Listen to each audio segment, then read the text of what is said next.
చూస్తున్నాం మనం అటు ఆంధ్రప్రదేశ్ అసెంబ్లీ ఎన్నికలతో పాటు ఇటు లోక్సభ సంబంధించినటువంటి ఓట్ల లెక్కింపు సంబంధించినటువంటి కౌంటింగ్ ప్రక్రియ పూర్తి చేసేందుకు అన్ని ఏర్పాట్లు కూడా పూర్తి చేశారు. ఇక మనం చూస్తున్నాం ఇటు చిత్తూరు నుంచి శ్రీకాకుళం వరకు ఉన్నటువంటి పరిస్థితులు కూడా మనం చూస్తాం. రమేష్ చెప్పండి, శ్రీకాకుళం జిల్లాలో ఎలాంటి ఏర్పాట్లు పూర్తి చేశారు, అక్కడ ఎన్ని సెంటర్స్ లో కౌంటింగ్ కూడా చేయబోతున్నారు, ప్రధానంగా ఇటు ఏదైతే ఏజెన్సీ ఉన్నటువంటి ప్రాంతాల్లో కూడా ఏ రకమైనటువంటి జాగ్రత్తలు తీసుకున్నారు?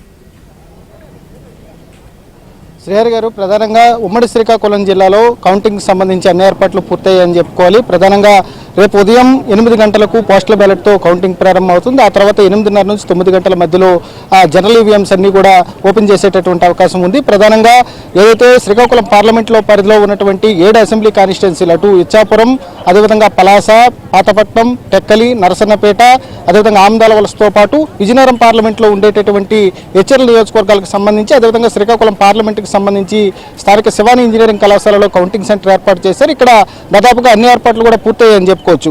ప్రధానంగా ఈ కౌంటింగ్ సంబంధించి 8 అసెంబ్లీకి సంబంధించి 8 హాల్స్ని ఏర్పాటు చేశారు. అదేవిధంగా ఎంపీ కాన్స్టిట్యున్సీకి సంబంధించి 9 హాల్స్ని ఏర్పాటు చేశారు.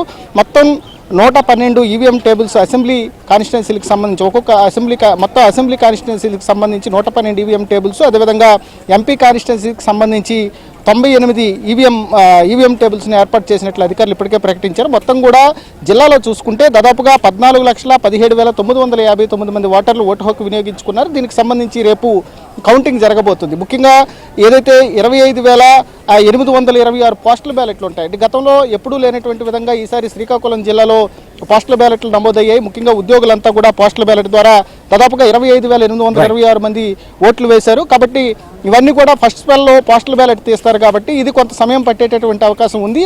ప్రధానంగా జిల్లాలో మొదటి ఫలితాలు ఇటు ఆమదాల వలస నియోజకవర్గంది దాదాపుగా 12 గంటల సమయానికే వచ్చేటటువంటి అవకాశం ఉందని చెప్పి అధికారులు అంచనా వేస్తున్నారు. అదేవిధంగా పాతపట్నం నియోజకవర్గానికి సంబంధించి చివరి ఫలితంగా పాతపట్నం నియోజకవర్గం వచ్చేటటువంటి అవకాశం ఉంది. ఎందుకంటే అది కొంచెం పెద్ద కాన్స్టిట్యున్సీ కాబట్టి. ఇక అసెంబ్లీకి సంబంధించి ఇది ఏదైతే ఈ హెచ్ఆర్ల సంబంధించి శివాని ఇంజనీరింగ్ కాలేజీలో ఏర్పాటు చేసినటువంటి కౌంటింగ్ కేంద్రం ఉంది. ఇక్కడ దాదాపుగా 1,500 మంది పోలీస్ సిబ్బందితో 3 అంచెల భద్రతను ఏర్పాటు చేశారు. ఎప్పటికప్పుడు సీసీ కెమెరాల పర్యవేక్షణలో ఇప్పటికే మొత్తం కూడా కౌంటింగ్ కేంద్రం అంతా కూడా పోలీస్ వలయంలోకి వెళ్ళిపోయింది.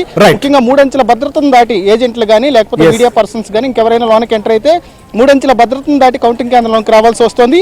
2,000 మంది సిబ్బందితో రేపు కౌంటింగ్ సంబంధించి అన్ని ఏర్పాట్లు చేసినట్లు జిల్లా ఎన్నికల అధికారి ఇప్పటికే ఎందుకంటే మిగిలినటువంటి జిల్లా